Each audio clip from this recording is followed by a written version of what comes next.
علاقات الpartners علاقات معقدة جدًا، دايمًا نقول إن هو شريك حياة، فهي شراكة، كل واحد فينا بيكتب العقد، هي المشكلة بتكون إن هُم لمّا بيخشوا الجوازة دي وهُم مش كاتبين العقد، لإن فكرة إن إحنا نتجوز نحس بالbutterflies وحبينا ووقعنا في الحب، الله جميل، الله هي جميلة، أهلها طيبين، أهله طيبين، يالّا هوبا نتجوز.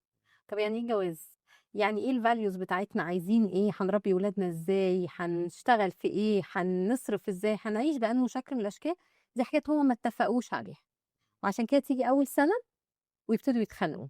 طب ما هو أنتم كنتم تعرفوا بعض قبل كده، ما اتخانقتوش، ما اتفقتوش على الكلام ده قبل كده ليه؟ ما اتفقتوش على مين دوره إيه في العلاقة دي.